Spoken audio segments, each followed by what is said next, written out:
안녕하세요. 포인트 원치과 원장 원기욱입니다. 오늘도 환자의 한 증례를 보면서 치아 살리기의 한 일환으로 치과에 처음 오셨을 때 이것을 뽑고 임플란트를 해야 될지 아니면 치아를 살릴 수 있는지 궁금해서 치과를 왔다고 내원하신 여자 환자분의 케이스를 들고서 여러분과 얘기를 하려고 합니다.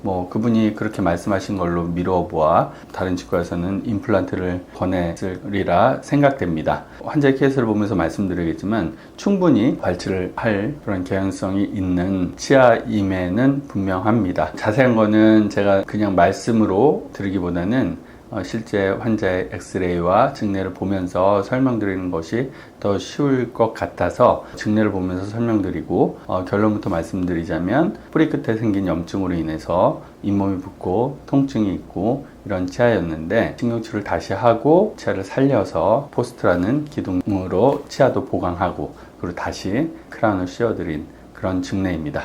네, 그러면 환자의 증례를 보겠습니다. 네, 이 환자분 4월 7일날 내원을 하셨네요. 처음 CC, 주된 주소는 치아 재신경치료를 받아야 하는지 아니면 뽑고 임플란트를 해야 하는지 검진 원해요. 본인이 두 가지 치료 옵션을 갖고 오셨습니다. 이분은 약간 치과 관련된 일을 하시는 분이었는데 이것만 봐도 어디서 뭔가 이렇게 듣고서 오신 듯한 뉘앙스가 나시고 치아를 보면 신경치료도 딱 봤을 때는 크게 문제가 없어 보이지만 뿌리 끝 쪽으로 보면 보이실지는 모르겠지만 이런 까만 동그란 어두운 양상을 뿌리 끝 쪽에 볼 수가 있고 어두워진다는 것은 그만큼 골의 밀도가 낮아짐을 의미합니다. 그래서 뼈가 없는 이런 연조직, 살로 되어 있는 곳은 굉장히 까맣죠. 보면 여기 이렇게 치아 사이사이 여기 잇몸으로만 채워진 데는 까맣습니다. 결론적으로 뿌리 끝에 염증이 생긴 치아인데 이 치아는 태생적으로 신경치료의 성공률이 많이 떨어지는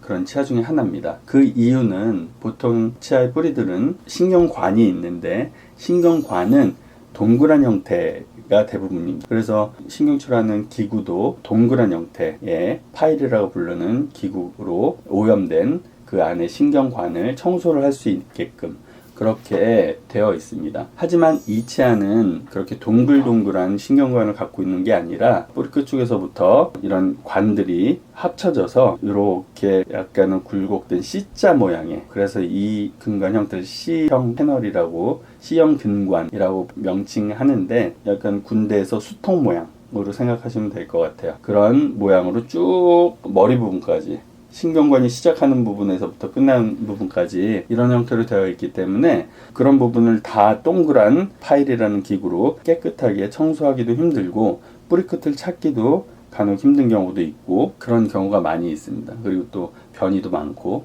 그래서 깨끗이 청소하기도 힘들고 깨끗이 청소된 그 신경관을 나중에 신경치료 재료로 메꾸게 되는데 메꾸기도 조금은 힘든 치아입니다. 옆에 치아랑 비교해 보시면 옆에 치아는 뿌리가 이렇게 시옷자로 벌어져 있는데 얘는 보면 뿌리가 가지런하게 모아져 있습니다. 거의 붙어 있는 경우가 대부분이고요. 그렇기 때문에 붙어 있으면서 보통 신경관이 두 개 있습니다. 앞쪽은. 그 다음에 뒤쪽은 하나나 두 개 있는데 이 신경관과 여기 있는 것들이 치아를 여기 딱 잘라서 위에서 본다고 가정할 때 신경관을 구멍을 뚫어서 들어가면 4개 있는 걸로 우선은 해야 설명드리기가 더 쉬울 것 같아서 보통 이제 첫 번째 어금니는 4개가 많이 있고 두 번째 어금니는 하나, 이쪽 2개 있는 쪽은 하나로 크게 타원형으로 있는 경우가 많이 있는데 4개가 있다고 가정을 할 때 C형 근관은 어떤 형태냐면 이 근관, 이 근관이 다 위에서 보면 뚫려 있습니다. 묶여 있어요. 이렇게. 그래서 뿌리 끝이 여기에 신경관이 이제 신경치료한 게 보이죠. 만약에 2개 있었다면 또 하나가 비껴서 찍거나 그러면 이렇게 보이고 여기 이제 2개가 보이고 해야 할 텐데 여기서처럼 이렇게 크게 충전되어 있는 양상이 이런 C형 캐널 때문에 이렇게 보이게 되는 겁니다. 그래서 아무튼 여기 뿌리 끝에 염증이 있고 이 치아를 신경치료를 한다는 게 치과 의사로서는 피하고 싶은 일 중에 하나입니다. 재신경치료는 실질적으로 처음 하는 신경치료보다는 훨씬 더 힘듭니다. 왜냐면 근관 안이 굉장히 오염되어 있기 때문에 안 그래도 청소하기 힘든 신경관을 다시 멸균하고 청소를 한다는 게 만만치 않은 일입니다. 더군다나 C형 근관은 근관 주변에 치질이 적은 부분이 있기 때문에 삭제를 또 많이 할 수 없는 그러한 또 치명적인 제약을 갖고 있어서 더 힘든 것이죠. 그래서 신경치료를 잘 하지 못하는 분들은 사실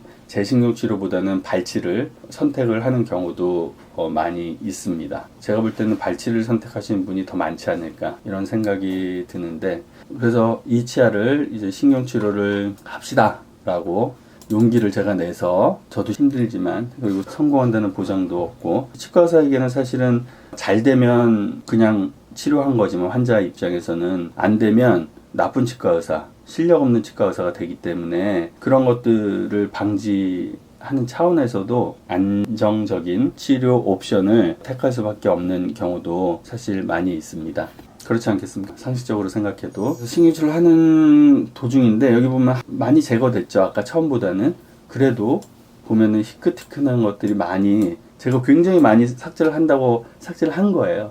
그래도 이렇게 남아있기 때문에 이런 것들을 깨끗이 다 제거하기가 참 만만치가 않습니다. 이렇게 계속 엑스레이를 찍어가면서 확인을 하고, 이제 첫날 대략의 여기 신경치료 재료를 제거를 했더니 이 안에 있던 빡빡하게 차있던 고름이 쭉 올라오는 신경관으로, 그러면서 환자는 통증을 바로 경감하게 하는 걸 느끼게 됩니다. 왜냐면 압박통이기 때문에 보통은 급성, 환홍성, 치근단염 이렇게도 부르고 여러 가지 명칭으로 부르지만, 뿌리 끝에 염증이 굉장히 급성으로 빠르게 팍 팽창하면 빡빡하게 막 압박하는 그런 통증이기 때문에 고름이 쭉 올라오는 것을 보고, 그럼 또 치과 의사는 그런 것에서 조금은 안도와 희열을 느끼게 되는 경우가 많이 있습니다. 네, 왜냐면 치료가 우선은 환자의 통증을 줄여주는 그런 상황이기 때문에. 그 다음 일주 후에 와서 이제 찍은 게 좀 전에 이렇게 남아있는 사진이었고, 열흘 후에 오셨을 때 제거하고 찍은 사진인데, 제거한다고 해도 아직까지 희끄무리한 재료들이 많이 남아있고, 신경관 안에서는 다시 임시 재료를 벗겨내고 치료를 하려고 들어갔을 때 썩은 냄새 확 올라오고, 그래서 중간에 이런 칼시팩스라고 하는 근관 임시 가봉제라고 하는 명칭을 쓰는데요. 템포러리 그냥 약재를 넣어서 조금 더 멸균과 그런 것을 돕는 그런 재료도 넣고, 뿌리 끝에 이제 하얗게 밀려 들어간 거 보시죠. 여기가 비어있기 때문에 이렇게 재료가 밀려 들어가는 겁니다. 여기까지 비어 있는 거죠. 물론 여기는 염증 조직으로 지금 차 있을 수 있습니다. 그래서 여기까지밖에 안 나갔을 수도 있지만, 그리고 또 2주일 후에 또 봤네요. 보면은 굉장히 넓게 있는 걸 보실 수 있죠. 이게 다 임시 약재입니다. 그러면서 계속 소독을 해 나가는 겁니다. 신경치료는 굉장히 고된 지루한 과정이고, 환자분한테도 꽤 시간을 많이 소요하는, 이런 경우 보통 2달 이상 갈 수 있다 이렇게 환자분들한테 말씀을 드립니다. 그래서 5월 6일 날 신경치료를 마무리한 것 같은데요. 처음 4월 7일 날 오셨다 그랬죠. 4월 7일,